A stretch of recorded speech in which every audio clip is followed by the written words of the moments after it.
proceso de atención a enfermería. Voy a repartir la pantalla. Profe, antes que comience, quería avisarle que Noelia Ruiz está sin luz. Le acaban de cortar la luz.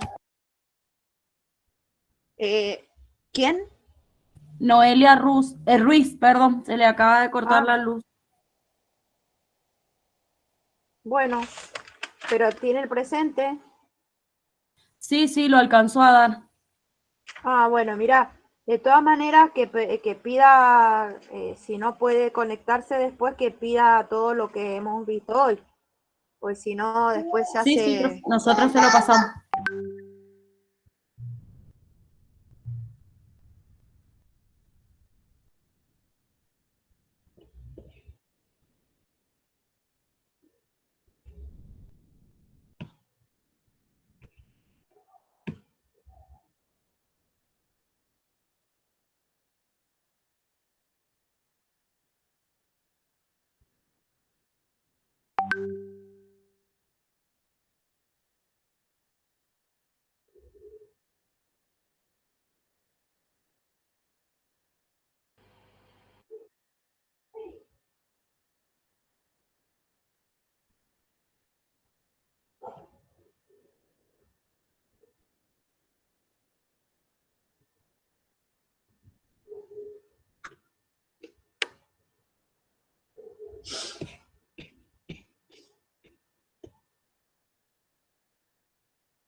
¿Pueden ver la pantalla?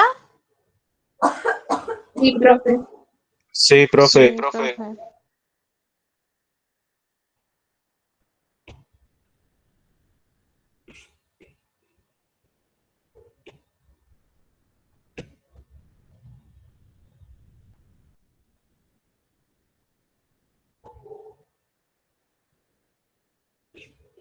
Este libro lo tienen ustedes en la biblioteca virtual del instituto y también lo tienen en la plataforma de bases.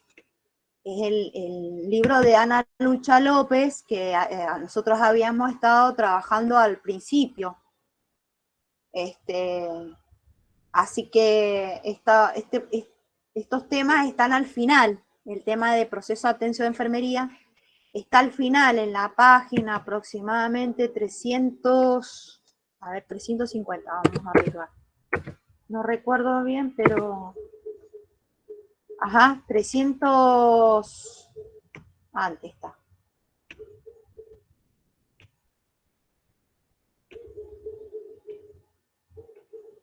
Acá está, en la 340... Ahí está, en la 342, más o menos. ¿Me escuchan, chicos? ¿Pueden ver bien? Sí, profe. Sí, profe, se ve bien. Bueno, presten atención, es un tema que no es fácil. Esto es mucha teoría, así que bueno, voy a tratar de que lo entiendan. El proceso de atención de enfermería es como lo dice la palabra, es un proceso por el cual el enfermero va evaluando al paciente desde la valoración hasta al final, que sería la evaluación, ¿sí? El enfermero lo va evaluando, va viendo cómo son los procesos, va viendo la medicación, cómo va evolucionando el paciente a medida que va pasando esta etapa del proceso de atención a enfermería. Este proceso, este PAE, es una herramienta que tiene el enfermero para tener una visualización del paciente organizado, un trabajo organizado, ¿sí? Individual, porque cada paciente es un individuo, entonces va a tener una información del paciente más organizado, ¿sí? Más identificado. De esta forma podemos identificar bien a cómo responde el paciente hacia el tratamiento que nosotros le vamos a dedicar a este paciente, ¿sí? En el PAE podemos ver las alteraciones de la salud del paciente, ¿sí? Según los conceptos, ¿sí? Los conceptos sí los tienen que saber, como por ejemplo el proceso enfermero es un concepto en el cual en los exámenes se les va a preguntar cuál es el concepto, por ejemplo, si corresponde a este concepto, ¿sí? Que es un método racional, lógico, sistemático, que tiene que ser ordenado, tiene que ser organizado para administrar los cuidados de los individuos y de este paciente, ¿sí? Identificar al paciente, ¿sí? Identificar el tratamiento que va a llevar el paciente, ¿sí? Entonces el PAE me va a facilitar un trabajo, ¿sí? Ordenado. Perdón. Bueno, el proceso de atención a enfermería tiene 5 fases. La primera fase es la valoración, es la más linda, que es cuando nosotros valoramos al paciente. ¿Sí? Después continuamos con el diagnóstico, la planificación, la ejecución y la evaluación. Entonces, el proceso tiene 5 etapas, que serían estas. La primera etapa es la valoración, que es lo que vamos a ver a continuación. Acá te sigue diciendo, te sigue explicando todo el palabrerío, ¿sí? El concepto, un conjunto de intervenciones terapéuticas, de la terapéutica, un conjunto de terapias que yo le voy a hacer al paciente, ¿sí? Están basadas todas en juicios profesionales, o sea, están todas, este proceso está basado en bases científicas, ¿sí? No es cualquier cosa el proceso de enfermería, está todo basado en procesos científicos, ¿sí? No es nada inventado. Entonces, esto está basado y se basa en las necesidades básicas de la persona, ya sea supliendo su autonomía o ayudándola a desarrollar su fuerza, como lo decía Virginia Henderson, ¿sí? Virginia Henderson siempre apuesta, según la teoría de ella, siempre apuesta que el paciente tenga su independencia, ¿sí? Que la enfermera va a apoyar, ¿sí? Y va a ayudar a lograr su total independencia. Para eso se necesita un proceso, ¿sí? Que es el proceso enfermero y que va a tener una secuencia, ¿sí? Basada en conocimientos científicos. Entonces, acá te habla también de las ventajas del proceso de atención de enfermería, el proceso, la ventaja para el usuario, en este caso, que sería el paciente. Va a recibir el paciente una atención de calidad, individualizada, porque cada PAE es un paciente, va a ser integral, ¿sí? ¿Por qué? Porque va a ser integral porque nosotros al paciente lo vamos a ver como un hombre, un ser biopsicosocial, ¿sí? En todo físico, emocional, psicológico, ¿sí? No solamente la parte física, ¿sí? Biopsicosocial. El centro del proceso es la persona. O sea que el proceso de enfermería, el centro del proceso es la persona, es el individuo, es el paciente. ¿Y qué pasa con el PAE? Mejora la comunicación entre el paciente y la enfermera. ¿Sí? Eso serían las ventajas. Y el paciente identifica mejor a la persona responsable de sus cuidados. Después le voy a explicar por qué el paciente va a identificar mejor a las personas que la van a cuidar. Después, la ventaja para el enfermero. La ventaja que tiene el PAE El proceso de atención al enfermero, al profesional de enfermería. Aumenta la satisfacción personal. ¿Por qué aumenta la satisfacción personal? Porque nosotros a través del PAE, al final del PAE podemos ver un paciente, podemos llegar a tener la gracia de que tener un paciente que se va de alta y que se va sano. ¿Sí? Es una satisfacción personal del profesional de enfermería. Facilita la comunicación entre los profesionales, ¿sí? Y asegura la continuidad de sus cuidados.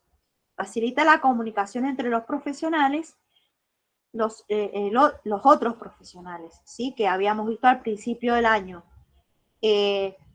La comunicación entre los médicos, entre los psicólogos, psiquiatras, todo el grupo de profesionales, ¿sí? Se evitan omisiones o repeticiones, bueno, eso según. Aumenta la seguridad tanto del cliente como del enfermero. Proporciona mayor autonomía, ¿por qué? Porque siempre nos vamos a basar en los cuidados de Virginia Henderson. Siempre llevar al paciente a que tenga su propia autonomía. Y la data mayor responsabilidad a la enfermería. El proceso de atención a enfermería es una responsabilidad de la enfermería, ¿sí? Ayuda a organizar la responsabilidad. Bueno, sabemos que el PAE es un método científico, ¿sí? Que está muy reconocido, o sea, a través de esto es el reconocimiento de la enfermería como ciencia, ¿sí? La enfermería se reconoce como ciencia, ¿por qué? Porque toda la enfermería está basado en métodos científicos, no es nada inventado. Se desarrolla el pensamiento independiente, reflexivo, ¿sí? Proporciona la estructura necesaria para la investigación.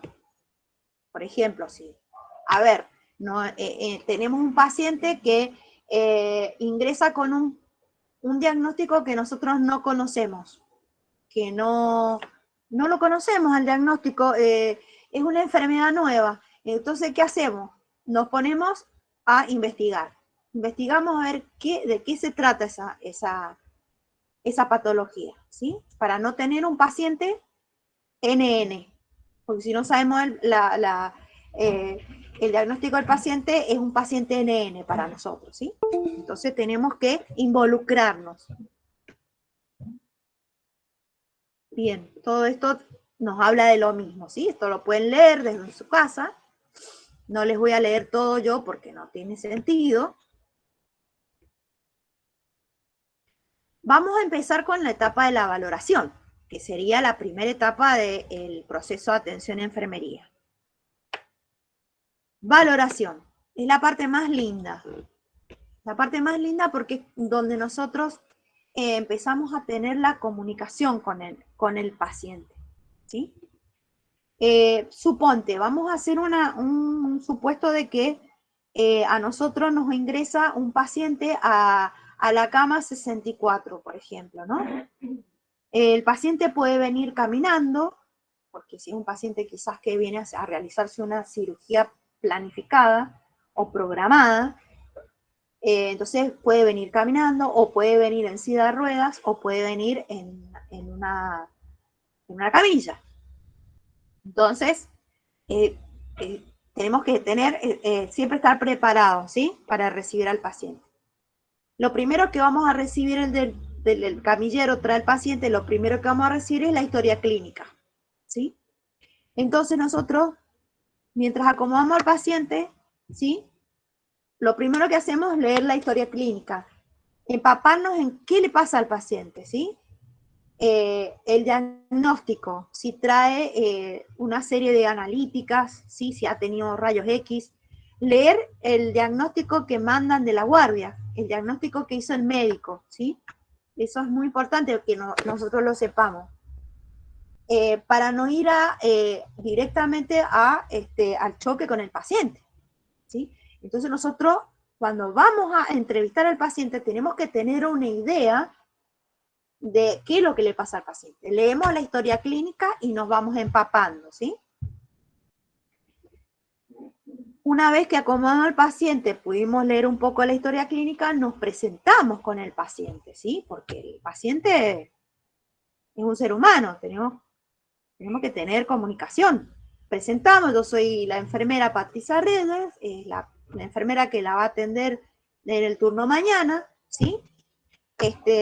Yo estoy de 7 a 14, yo voy a ser la que lo va a atender.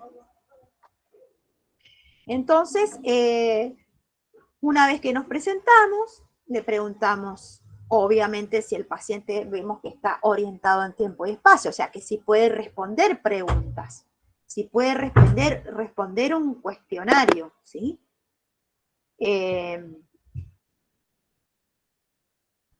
Inmediatamente el paciente te va a decir nombre y apellido.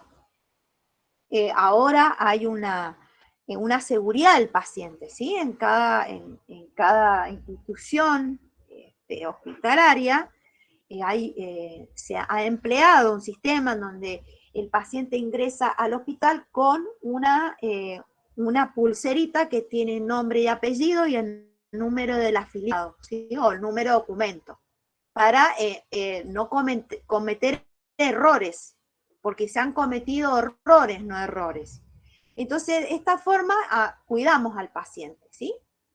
Entonces, verificamos el nombre y apellido que nos da el paciente con la identificación que tiene en la muñeca, ¿sí? Y con la historia clínica. Verificamos que esté todo en orden, que esté bien el nombre y el apellido y el diagnóstico. Entonces, una vez que nos leímos un poco la historia clínica, vamos a comenzar con la valoración, ¿sí? Acá dice, según el libro, es un concepto que lo tienen que saber, ¿sí? Que la valoración es un proceso planificado, sistemático, continuo, de recogida e interpretación de información que permite determinar la situación de salud. O sea, de esta manera nosotros podemos saber en qué situación de salud está el paciente, ¿sí? El campo de la respuesta humana integral y globalizada ante las diferentes situaciones de salud que viven las personas a las que cuidamos ha sido determinada por la American Nurses Association como el campo de actuación de las intervenciones enfermeras. Ese sería digamos, el concepto de la valoración, ¿sí? Eso que es un proceso planificado, ¿sí? ¿Cuál es el objetivo de esta valoración? ¿Cuál es el objetivo? Es captar lo más acertadamente posible la naturaleza de la respuesta a la situación de salud de que está viviendo la persona, ¿sí? ¿Qué respuesta yo voy a tener el paciente a través de la comunicación? Los fines de la valoración enfermera son el querer, el saber y el poder determinar acertadamente en cada momento la situación de salud que está viviendo la persona, así como la naturaleza de su respuesta a esto. Por ejemplo, el objetivo, ¿sí?, es saber en qué estado de salud está el paciente. Porque nosotros cuando empezamos a hacer la entrevista al paciente, vamos a tener una entrevista directa con el paciente. ¿Por qué? Porque el paciente va a estar orientado en tiempo y espacio, va a poder contestar mis preguntas, ¿sí? ¿Qué le vamos a preguntar? Comenzando con el nombre y el apellido, a dónde vive, en qué situación, si vive en una casa de adobe o vive en una casa de material o una casa de madera, si tiene piso de tierra, si tiene piso baldosa, cómo es el techo, si es techo de caña. Bien, esas cosas que podemos preguntar, que es muy importante para la valoración de nuestro paciente, ¿ah? Entonces, todo lo que nosotros podemos, toda aquella información que nosotros podemos obtener del paciente va a ser, una valoración directa, porque el paciente puede hablar, puede contestarnos, ¿sí? Entonces, eso es lo más importante. Acá habla de las fases de la valoración de enfermería.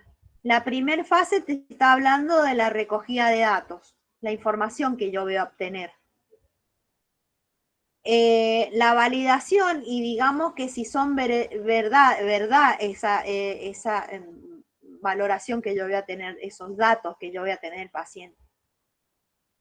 Si van a ser organizados esos datos, ¿sí? Y bueno, un registro de la comunicación de los datos que yo voy a tener, ¿sí? Siempre registrado, siempre tenemos que registrar en la hoja de enfermería todo aquello que nosotros aquello que yo voy a obtener, aquellos datos que yo voy a tener del paciente. ¿Me están siguiendo, chicos? Sí, profe. Sí, profe. Sí, profe. Bueno. A ver, acá me habla de la recogida de datos que se inicia en primer contacto con el paciente, el primer contacto con el paciente que vamos a tener, ¿sí? Que va a ser un proceso dinámico, continuo, ¿sí? Debe ser completo, debe ser ordenado, ¿sí? Una recogida de datos ordenada. Los datos básicos, la valoración inicial que se realiza durante la primera entrevista, constituye el punto de referencia para conocer a la persona, su situación actual, sus hábitos, sus comportamientos de salud. En esto, su comportamiento de salud, bueno, podemos preguntarle, ¿usted toma alcohol? ¿Usted fuma? ¿Es fumador?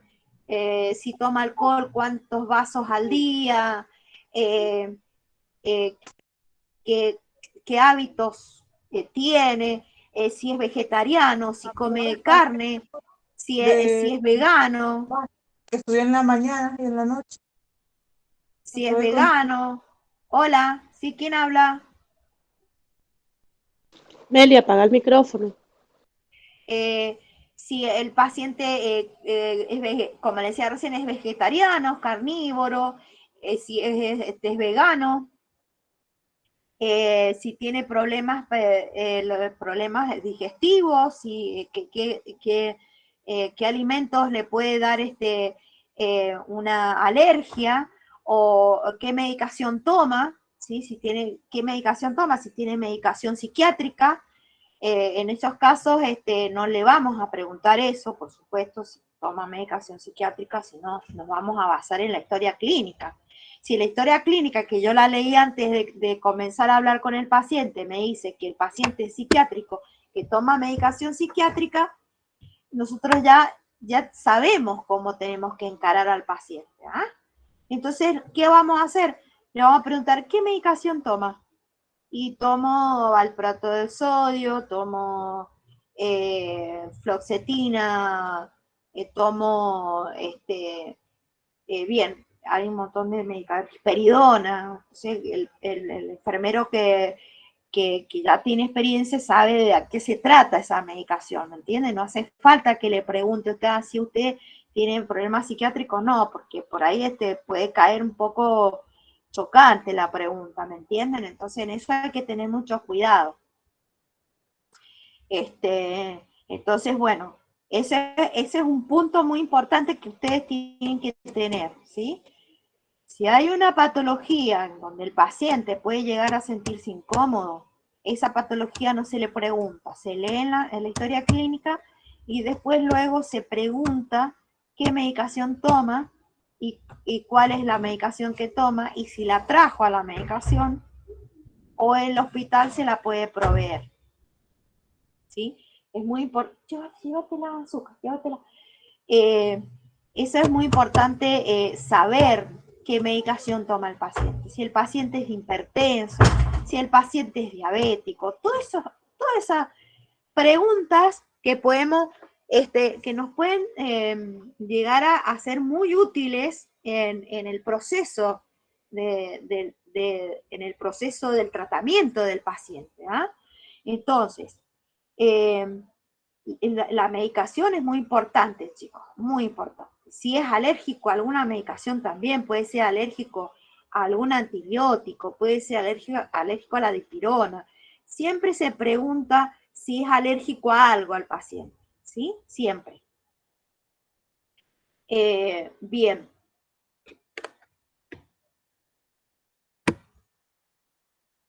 Bueno, las focalizadas reúnen información específica como las que yo recién les decía, un aspecto concreto en la situación del paciente, ¿sí? Para poder determinar el estado del problema. A ver, lo del paciente psiquiátrico de duda le expliqué cómo pueden hacer para no ir al choque, ¿sí? Otra patología también que ustedes pueden leer en la historia clínica cuando hay un cáncer, puede ser un cáncer de lo que sea, ¿sí? De cualquier índole.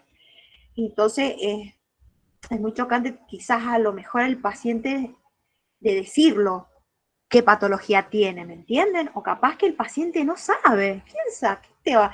Capaz que el paciente no sabe que tiene cáncer, ¿me entendés? Lo sabe la familia, entonces hay que tener mucho cuidado a las preguntas que vamos a hacer y qué clase de pregunta vamos a hacer al paciente, ¿sí? Ahora con respecto a su patología, ¿cierto? Entonces, si vos leíste la historia clínica que habla de un cáncer y qué medicación es la que toma, entonces ahí nosotros podemos deducir cuál es el diagnóstico que me están mandando de la guardia, el médico de guardia que lo ingresó. Entonces, ahí hay que tener cuidado con respecto a la patología. Bien, seguimos con lo mismo. Esa es la recogida de datos focalizada, ¿sí? Porque es la información específica sobre un aspecto concreto de la situación del paciente, ¿sí? Y así podemos detectar el problema, ¿sí? Por ahí hay pacientes que no tienen problema y te lo dicen. Mira, tengo cáncer de mama o tengo cáncer de útero o qué sé yo. Pero siempre y cuando hay que prevenir y pensar bien cómo vamos a hacer la pregunta. Bien.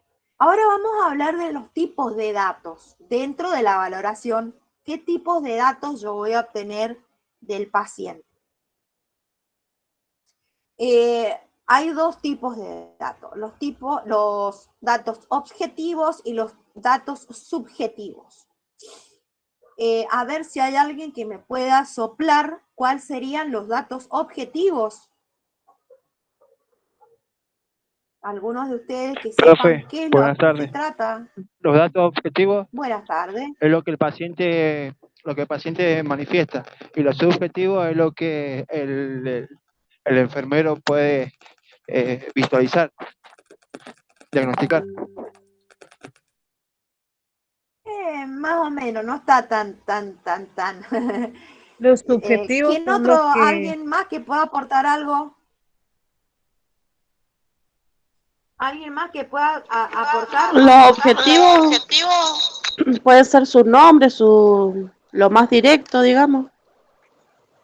Para mí no es lo que Lo que le observan en el observa paciente. al paciente, como su Exploración estado de física. cuerpo, Exploración física. como, no sé, como huele, si se ve sucio. Profe, Claro, Es lo que se puede oír, oler o sentir. los objetivos claro, serían las observaciones. claro, Ah, claro, porque es la exactamente. física, es verdad. Ahí estaba leyendo. Es lo que yo dije. Profe, Los, sub- los subjetivos y los serían subjetivos las serían las creencias percepciones. y las Claro, Lo que no percepciones. ves, lo no visible. claro, lo que no lo puedo medir. Claro, yo Como que no habría puedo que conocer medir. Por más al ejemplo, paciente para conocerlo, o sea, los datos subjetivos. claro, pero a ver, Si está depresivo, si no, claro, eso los uno lo puede objetivos. saber. Por ahí sí, podés, te das cuenta, por ahí un paciente está depresivo, no tiene ganas ni de hablar.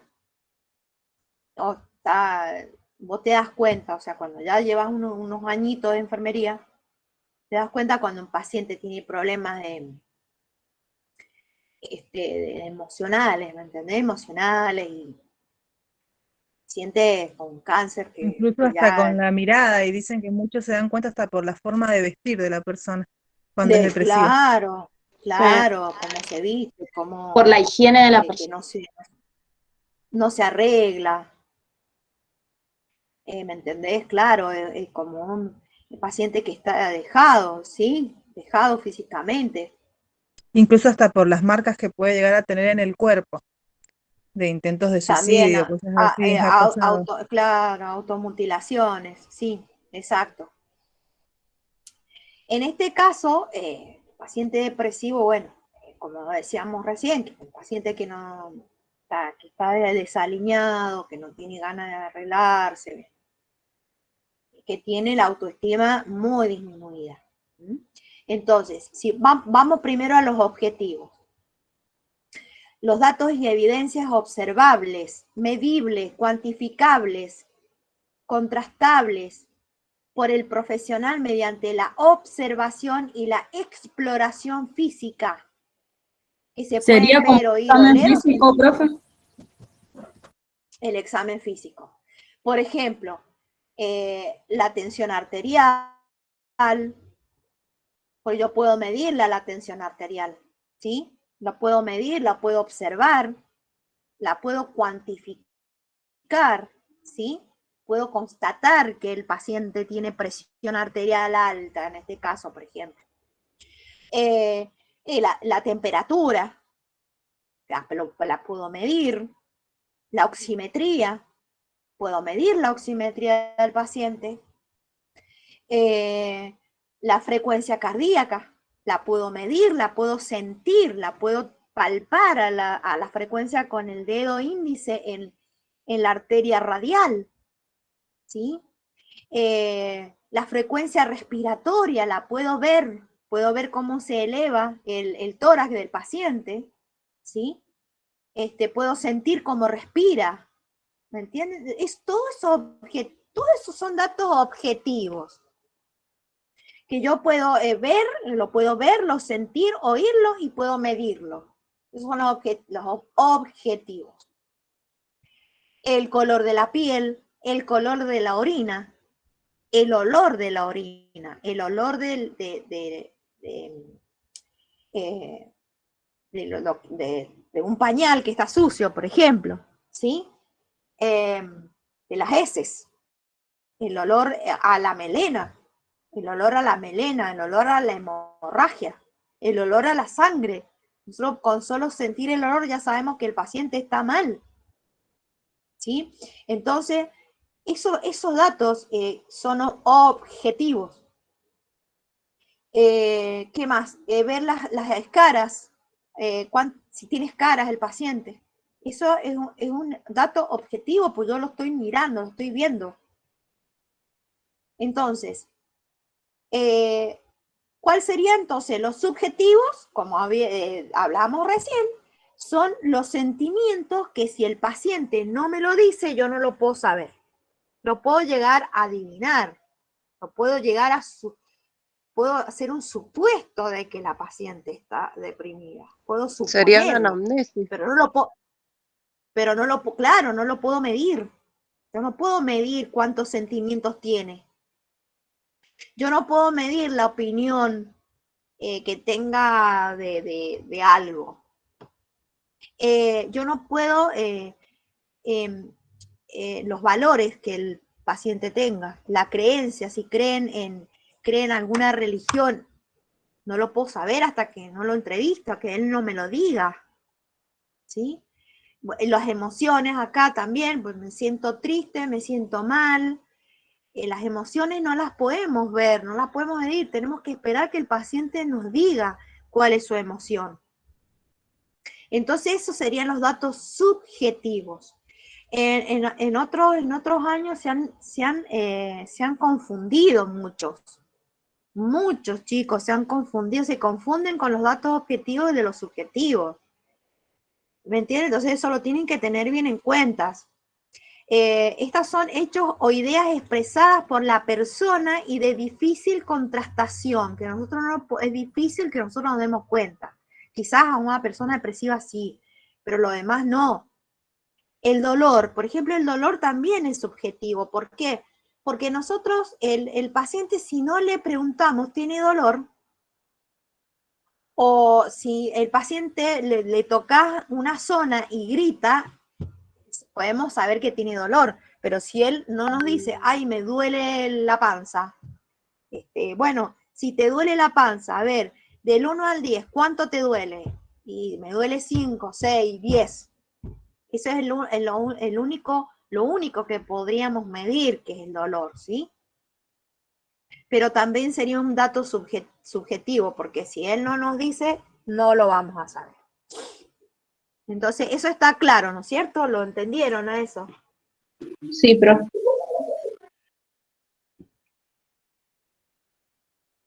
Bien. Sí, profe. Las fuentes de recogida primarias directas. Las primarias directas son las que nosotros hablamos con el paciente. Es lo que nosotros, el dato que le sacamos al paciente. Dice acá que es la principal fuente de información. Incluso en aquellas situaciones en las que no puede hablar. Los datos objetivos, como los signos vitales, también es un dato primario directo, porque yo le estoy tomando la presión. Entonces, es objetivo directo, primario directo.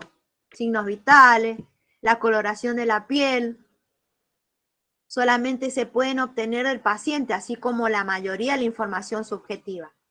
Son primarias directas, todo lo que yo pueda obtener del paciente directamente, ¿sí? Con diferencia de las fuentes recogidas secundarias indirectas. ¿Por qué indirectas? Secundarias porque le vamos a preguntar al familiar. Indirectas porque no va a ser directamente con el paciente, va a ser con la familia, ¿sí? Con la pareja, la familia, el marido, la esposa o el niño que es muy chiquito y tenés que hablar con la madre o tenés que hablar con el padre para saber la información del niño, ¿sí? Entonces directamente vas a obtener esa recogida de datos a través de los familiares. Esa sería secundaria indirecta. Indirecta porque no es directo con el paciente, ¿sí? Y secundaria porque es con los familiares. La historia del paciente. La historia del paciente, como les decía recién al principio, facilita la información complementaria de los profesionales, los registros médicos, los tratamientos, la analítica de sangre, la analítica de orina, un rayos X, ¿sí? Una tomografía, ¿sí? El estado civil del paciente, la profesión, bueno, todo eso también lo podemos obtener de la historia clínica del paciente, como les decía recién al principio. Y esa es una recogida de datos secundaria indirecta, porque no estoy preguntándole directamente al paciente, sino que estoy yendo a una fuente que es la historia clínica, ¿sí? Y las secundarias indirectas, que sería otra fuente de recogida de datos, son las bibliografías, los libros, en este caso Google, ¿sí? Alguna página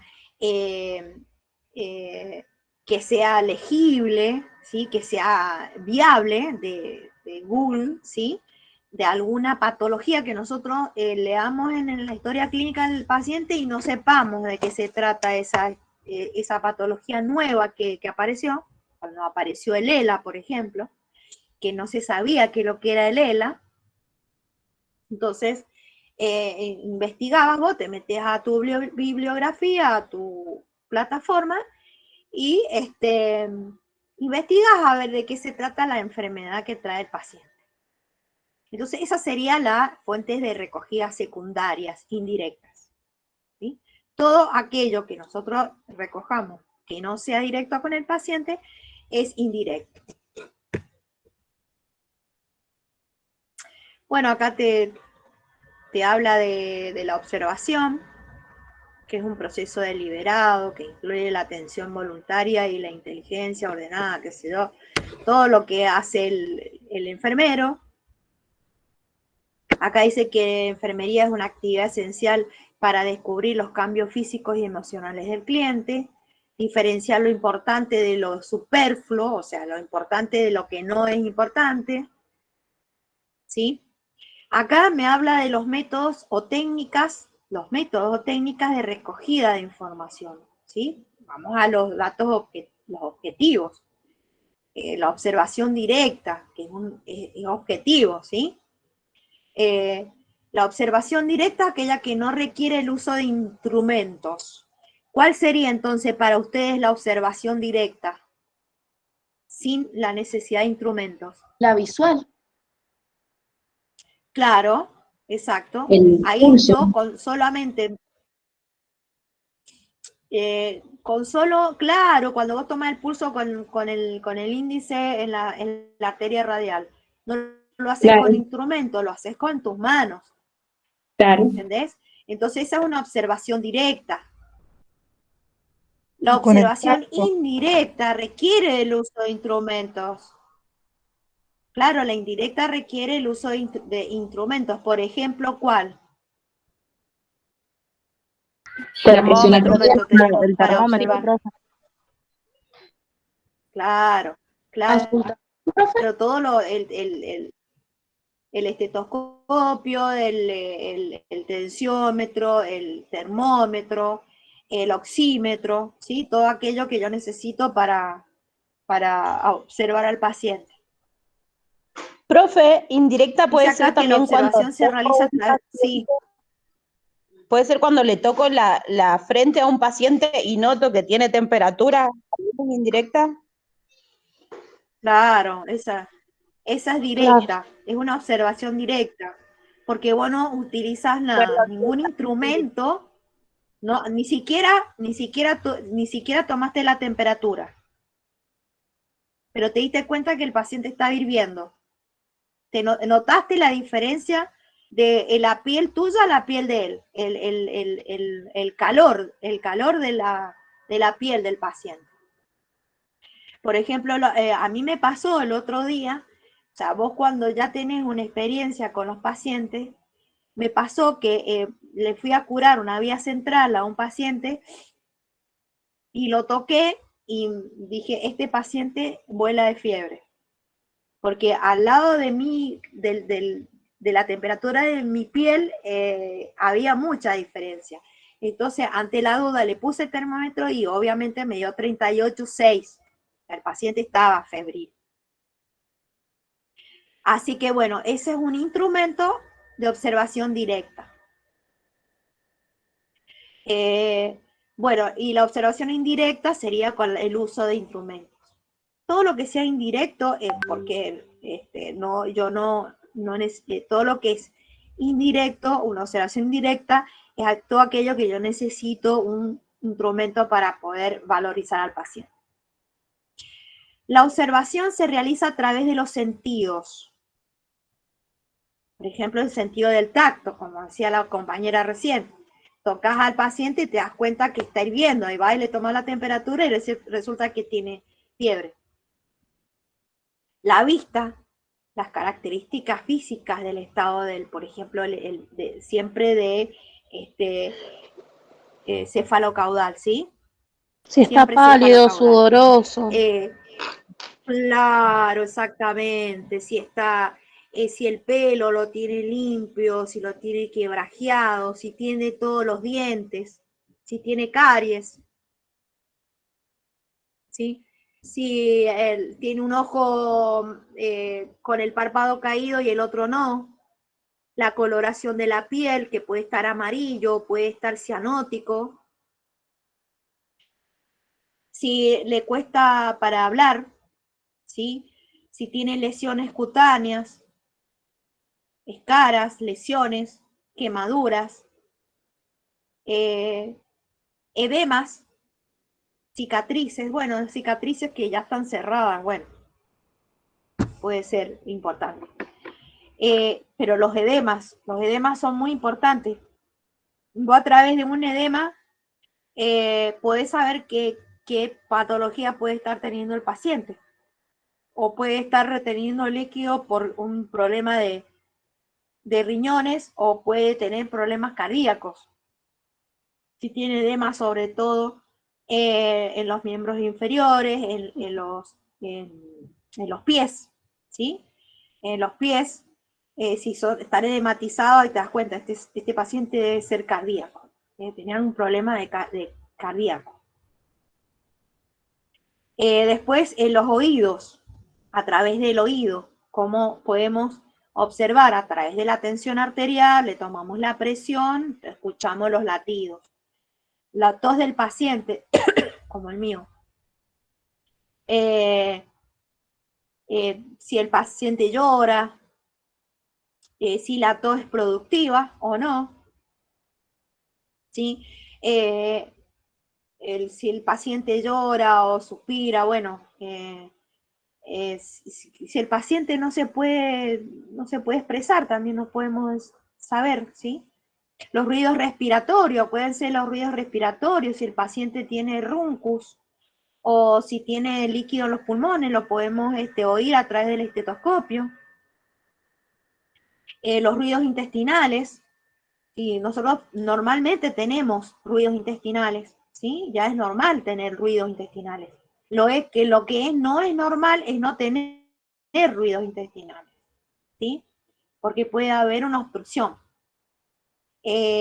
Bueno, la frecuencia y el ritmo cardíaco, también a través del estetoscopio, podemos colocar la campana del estetoscopio en el ápice y escuchar la punta del corazón, ¿sí? En el ápice. Después, el olfato, ¿sí? A través del olor corporal podemos darnos cuenta si el paciente está sucio, si vienen en mal estado higiénico, o si está sudoroso, como me contaba, me decía una compañera, si tiene orina, si tiene vómitos, ¿sí? Como les decía antes, a través de los olores podemos saber si el paciente está con melena. El olor a la melena es muy característica, que acá dice que los olores que pueden revelar determinados procesos patológicos. El enfermero, cuando ya lleva mucho tiempo con mucha experiencia, con solo el olor ya sabe qué patología tiene el paciente. Por ejemplo, un paciente que viene con una crisis diabética, viene con hiperglucémico, puede llegar hasta con 500 miligramos sobre decilitros de glucemia. El paciente empieza a tener aliento a frutas, ¿sí? O si está sudoroso, también el paciente diabético cuando hace hipoglucemia se pone sudoroso. Bien, si vos ves una orina con sangre, ¿cómo es que se llamaba la orina con sangre? ¿Cómo se decía orina con sangre? Hematuria, muy bien. Ahí nos podemos saber que generalmente hay un cáncer a nivel de, puede ser ginecológico o puede ser a nivel renal, ¿sí? Una orina con sangre. Entonces el enfermero ya como que comienza a darse cuenta de muchas cosas a través de la valoración, a través de la recogida de datos, a través del oído, del sentido, de la vista. Por eso se dice que el enfermero es muy inteligente, o sea, logra mucha inteligencia a través de los años, porque va adquiriendo conocimientos a medida que va teniendo experiencia. Yo creo que en todas las profesiones pasa, no solamente en enfermería, debe pasar en todas las profesiones, pero como que te vas nutriendo, nutriendo de todo aquello que vas viendo en el paciente, en tus pacientes, pues son un montón. Entonces es muy lindo, es muy linda carrera porque aprendes mucho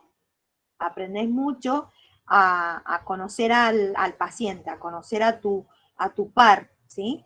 Y a tener empatía por el paciente, sobre todo los pacientes que son terminales. Son pacientes que hay que, por ejemplo, el paciente con insuficiencia renal es un paciente que va a saber más que vos de su patología, porque la saben desde la A hasta la Z de la patología. Ya a veces aprendés más del paciente que de lo mismo que vos podrías haber estudiado. Y hay que tenerle mucho respeto porque saben mucho. Igual que el paciente que tiene cáncer, que se hace quimioterapia, también son pacientes que son muy especiales y que saben un montón. Y hay que prestarles mucha atención y escucharlos. Escucharlos y tener empatía por estos pacientes. Sí, acá en la entrevista dice acá, la conversación dirigida entre dos personas son dos objetivos, dar y obtener información. No solamente obtener información del paciente, sino que vos también tenés que dar la información. Se utiliza en todas las fases del proceso de enfermero, no solamente en la valoración. O sea, obviamente que la comunicación con el paciente tiene que ser fluida y tiene que ser permanente. Recoger información para identificar los problemas de salud del cliente o del paciente. Iniciar la relación enfermera-paciente creando un clima de confianza, respeto y una relación terapéutica. ¿Sí? Yo siempre tengo que hablar con el paciente y explicarle lo que le voy a hacer, ¿sí? Sin disminuir la ansiedad del cliente, proporcionando la información necesaria. Si vos vas y mira, lo querés pinchar y le tenés que hacer una venoclisis. Vos tenés que explicarle al paciente, mire, yo traigo todo este material porque le tengo que hacer un suerito, le tengo que poner un suero para que usted se pueda hidratar, por ejemplo. Todo hay que explicarle al médico, al cliente, ¿sí? Al paciente. Antes de iniciar la entrevista se debe revisar toda la información existente en la historia clínica. Es lo que yo les decía al principio. Antes de iniciar la entrevista, yo me nutro de la historia clínica, ¿sí? Leo a ver cuál es la patología del paciente, ¿sí? Y ahí empezar la entrevista. Se debe revisar toda la información existente en la historia clínica, diagnóstico, tratamiento médico, datos bibliográficos, y se programa el momento más adecuado para realizarla en función de variables como el estado de bienestar del cliente. Claro, porque lo que le decía recién, ojo, tienen que tener cuidado cómo vas a tratar a un paciente con cáncer, cómo vas a tratar a un paciente en estado terminal, cómo vas a tratar a un paciente que está en diálisis. Siempre con empatía, con calidez, con respeto, ¿sí? Y tratar de no nombrar a la patología, ¿sí? ¿Hasta ahora me siguen? Sí, profesor. Sí, profe. Sí, profe. Profe, también eso cuando usted dice nombrar al paciente con la patología, por ahí también es porque se hacen esos términos de reducciones, CA de mama, TU, para no nombrarlos Claro. delante del paciente. No, en ese caso sí. Por eso te digo que vos al leer la historia clínica, voy a saber cuál es el diagnóstico del paciente, ¿me entendés? Entonces, ya lo vas a tratar con mucho respeto porque, obvio, no le vas a preguntar ¿por qué? ¿Cuál es su patología o por qué vino al hospital? ¿Me entendés? Puedes venir al hospital por una colecistitis o puedes venir al hospital porque te van a operar de la vesícula. Es algo que se ve todos los días, ¿me entienden, chicos? pero sea un cáncer de útero, un cáncer de mama, un cáncer de estómago, son cosas que hay que agarrarlo con pinza. Por eso siempre es bueno leer la historia clínica primero antes de entrevistar al paciente. Pero es muy importante que, bueno,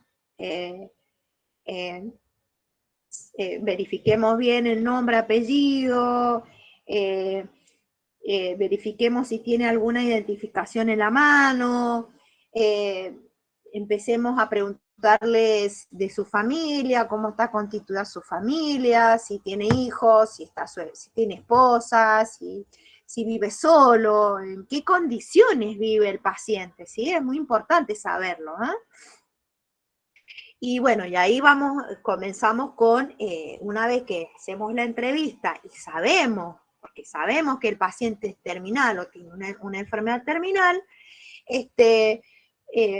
comenzamos diciendo, bueno, que usted es alérgico a alguna medicación, toma alguna medicación, cuál es la medicación que toma. Bueno, a partir de ahí, a medida que vamos preguntando la medicación que ellos toman, es como nosotros nos vamos a dar cuenta en qué estado también está el paciente, ¿sí? Todo tiene que ver, todo tiene que ver. Entonces, bueno, eso está bueno saber cómo vas a tratar al paciente. Por ahí hay pacientes que son muy hostiles y no quieren hablar. Entonces, bueno, vamos a la otra fuente. Vamos a la fuente del familiar, ¿sí? Vamos a la esposa o vamos al hijo o a quien sea, el que esté con él. Y si está solo, bueno, nos vamos a tener que limitar a la información de la historia clínica. Por ahí hay pacientes que no les gusta hablar, chicos, ¿eh? Entonces, bueno, hay que tener táctica con los pacientes. Bien, entonces, bueno, terminamos de hacer la entrevista y comenzamos con el examen físico, ¿sí? El examen físico o exploración física, ¿sí? Que siempre se hace cefalocaudal, que ustedes lo recontra saben. Entonces, para que sea completa debe ser ordenada, así es más fácil de asimilar y de mantener para reforzarlo con la repetición y la experiencia. A ver, en esto siempre tenemos que hablar con el paciente y decirle, mira, yo le voy a hacer una revisión desde la cabeza hacia los pies. Si él te va a decir sí o no, no creo que te diga que no, pero por algo está internado. Entonces, bueno, ahí le informamos al paciente que lo vamos a revisar. Y ahí lo revisamos, cómo están los pies, cómo está la cabeza, el pelo, las uñas, si están sucias, si están amarillas, en la cabeza, si tiene algún golpe, si tiene pelo, si es calvo, si tiene algún hematoma en la cara, los oídos si están limpios, los ojos también, la nariz, si la boca está limpia. También podemos verificar la garganta, agarramos un bajalengua y revisamos bien los dientes, ¿sí? Los dientes, la garganta. Vemos si el cuello está en buenas condiciones, las mamas, el tórax, si está, que no esté hundido, si está normal, si es jorobado, el paciente puede tener una joroba, ¿sí? La circulación periférica, ¿sí? La circulación periférica lo vamos a saber a través de... ¿Cómo vamos a obtener la circulación periférica?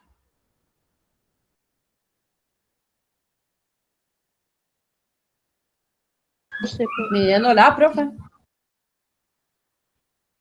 ¿Cómo? Con 1 centímetro. No, circulación periférica. La circulación periférica Y es vemos que está el pulso. El pulso. A través del pulso nosotros podemos saber qué circulación tiene periférica el paciente. Ah, claro, estaba en otros términos, ¿no? Acá dice tórax, espalda, corazón y circulación periférica. Corazón y circulación periférica están íntimamente relacionados. ¿sí? Es lo mismo.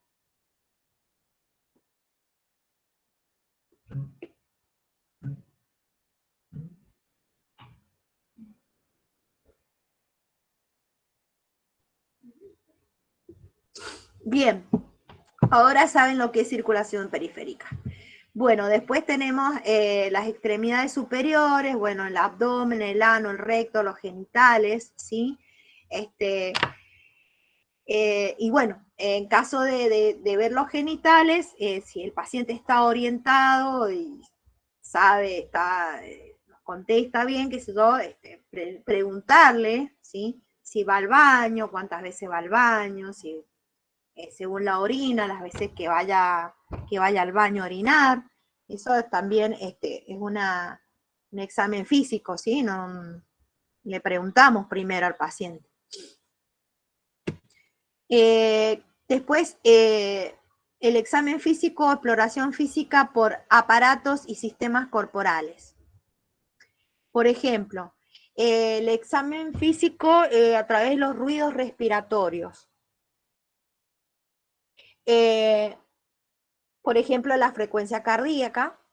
Nosotros podemos escuchar los ruidos respiratorios a través de la frecuencia cardíaca o cómo se eleva el pecho, ¿sí? Del paciente.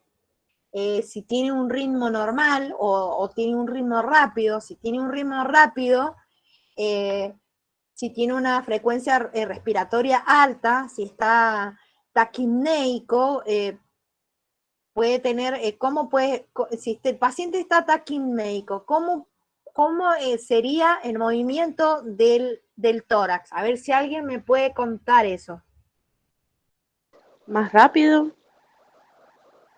Rápido, claro.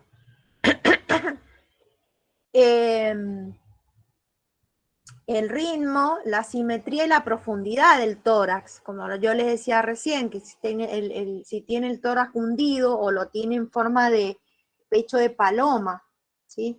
Generalmente los pacientes que tienen mucha dificultad respiratoria, ¿sí? O que son crónicos, ¿sí? Que tienen dificultad para respirar, ya es crónico, generalmente se les hace el pecho así como de paloma, así en forma redonda. ¿Sí? Eso es uno de los síntomas de los pacientes generalmente fumadores. La tos también, a través de la tos podemos saber los ruidos respiratorios, si tiene expectoración, ¿sí? Si tiene expectoración clara o tiene expectoración oscura, si tiene expectoración color verde, si es una expectoración color verde porque hay una infección en las vías respiratorias. Si es blanco, quizás no, puede ser un asma. Si tiene dolor en el pecho, pues ojo que puede ser un dolor cardíaco o puede ser el mismo dolor de la insuficiencia respiratoria. Si el paciente está con disnea, acuérdense que la disnea se escucha, se puede escuchar. Si un paciente está fatigado, ¿sí? Que no respira bien. Después tenemos el examen físico cardiovascular, que es lo que yo le explicaba recién a su compañera, la frecuencia cardíaca, ¿sí? Cardiovascular, la parte cardiovascular de la paciente o del paciente, lo vamos a saber a través de la frecuencia cardíaca, ¿sí? El ritmo cardíaco, la tensión a través de la tensión arterial, podemos escuchar los ruidos cardíacos o la presencia de edemas, como decía recién, los edemas en miembros inferiores, en los pies, nos pueden decir, dilucidar de que el paciente tiene un problema cardíaco. A través de neurológico, ¿sí? A través del examen físico, la parte neurológica lo podemos saber si el paciente está orientado en tiempo y espacio. Los sentidos de la marcha, si el paciente camina bien o camina mareado, o arrastra un pie, o arrastra una pierna para caminar, que puede ser que esté fracturado o ha tenido secuelas de un accidente cerebrovascular, ¿sí? Que no puede manejar la pierna, la arrastra, o el brazo, uno de los miembros superiores, y el paciente que no coordina movimientos. Entonces ahí hay un problema neurológico. Gastrointestinal. A través del examen físico gastrointestinal, el estado de los dientes, ¿sí? Las encías, si el paciente tiene prótesis, si tiene todas las piezas dentarias, los ruidos intestinales, la distensión abdominal. Si un paciente, ustedes ven que el paciente tiene un abdomen muy distendido, muy grande, se le llama distensión, eso se llama distensión abdominal, un abdomen prominente. Eso puede ser un problema de, obviamente patológico, del hígado, ¿sí? Generalmente los pacientes con el enolismo crónico o alcohólicos crónicos, que ya el hígado no filtra, entonces directamente ese líquido se va hacia el abdomen, que es un abdomen duro, ¿sí? Ausentes de ruidos, de ruidos característicos del intestino. Las hemorroides también, las hemorroides son problemas gastrointestinales que tienen mucho que ver con la ingesta de comidas, ¿sí? Muy condimentadas, ¿sí? Las características de las heces, como nos decíamos recién, la melena, que es color negra, ¿sí? O la hematoquesia, que es más de color roja, ¿sí? La consistencia, la frecuencia, que el paciente puede tener diarrea, ¿sí? Entonces, ahí vamos a ver la consistencia de las heces, ¿sí? Pueden ser heces líquidas en este caso, ¿sí? O heces duras, ¿sí? El paciente constipado va a tener heces duras y también va a tener un abdomen prominente. Por los aparatos seguimos con la exploración física. Genitourinario, o sea, genitourinario quiere hablar de la parte genital y urinaria, ¿sí? Las características de la orina, ¿sí? Sí, la orina puede ser hematúrica o puede ser amarilla o color Coca-Cola. La cantidad, el color, ¿sí? ¿Cuál sería la cantidad normal que un paciente orina, un paciente normal? ¿Cuál sería la cantidad? 2 litros. Bien, 2 litros, eso sería normal, ¿sí? Por ejemplo, un paciente con problemas graves de una patología pancreática te va a orinar color Coca-Cola. Eso te va a dilucidar la patología que tiene el paciente. Si el paciente le arde al orinar, la micción, al miccionar le arde y orina poco, ¿sí? Eso es característica de una infección, ¿sí? Dentro del tracto urinario, bueno, y la presencia de sangre. Y el sistema musculoesquelético, que nosotros ya lo vimos, ¿se acuerdan en el práctico? Ustedes lo tienen que saber bien. El sistema musculoesquelético está muy íntimamente relacionado, ¿sí? Un paciente con poco tono muscular va a tener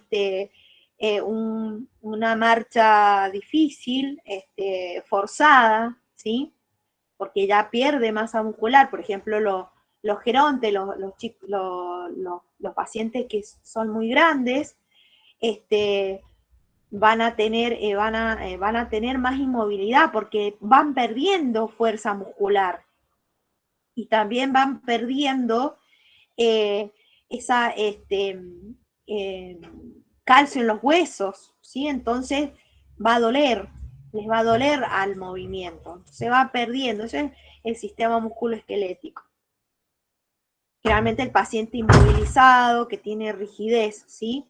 Y ese paciente inmovilizado y que tiene rigidez en la parte musculoesquelética va a tener dolor, obviamente, ¿sí? Porque no va a tener la cantidad de fibras musculares que yo necesito para poder caminar. Y la piel, la coloración de la piel, como las mucosas, por ejemplo, la parte de la boca, ¿sí? Que las mucosas tienen que estar... ¿Cómo tienen que estar las mucosas en la boca? Las mucosas de la boca, ¿cómo tienen que estar para que estén saludables? Color rosa, ¿no? Claro, muy bien. Tiene que estar rosado. Una boca sucia, una boca que está sucia, va a tener las paredes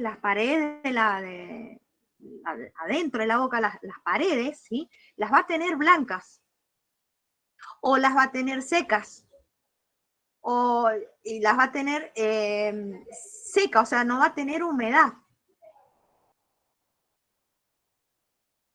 Entonces, eso es una boca sucia. ¿Mm? Igual que los labios tienen que estar rosados y siempre húmedos. Bueno, la temperatura, la integridad de la piel, por supuesto, que la piel, que lo que ya vimos en el práctico, chicos, acuérdense, la piel, hemos visto un montón, tienen todo lo que es integridad de la piel, las quemaduras o las escaras, cuáles son los niveles de las escaras, ¿sí? Eso también está dentro de la recogida de información de datos del paciente, ¿sí? Es muy importante si el paciente te ingresó con una escara, lo tenés que plasmarlo en la hoja de enfermería, ¿sí? Apenas todo lo que vos puedas visualizar en la piel del paciente, un paciente que no viene en buen estado en la parte de la piel, tenés que volcarlo que en tu turno ese paciente ingresó con una escara, suponte, en el sacro, una escara o una lesión en el sacro que posiblemente puede ser una escara. Entonces, bueno, vos ya estás cubierto porque a vos no se te escaró el paciente venía escarado de afuera, de otra institución, ¿sí? Entonces vos ya estás, por eso siempre es muy bueno volcar todo lo que vos, los datos que vos recogés del paciente. Es muy importante que lo plasmemos en la historia clínica de enfermería porque es una información, es un documento público y que el día mañana te puede salvar de alguna denuncia o algo que te recaiga sobre vos teniendo todo registrado y firmado, con firma y número de matrícula, vos podés podés cubrirte de alguna denuncia que tengas. Así que bueno, normas para el examen físico o exploración física. Acá dice abstenerse de expresiones de asombro, alarma o preocupación. O sea, quizás a vos te sorprende a lo mejor ver una herida y bueno, tratar de ser más frío, ¿sí? No asombrarte. Tampoco ser inexpresivo. Claro, tratar de no comentar entre tus compañeros. Por eso se usa barbijo. Sí, también el barbijo, ¿cómo se llama? Los anteojos, todo eso que, bueno. Antiparras. Las antiparras. Pero bueno, igualmente abstenerse de risas, ¿sí? Y de burlas. Ay, profesora, ¿vio ese video que están haciendo un RCP?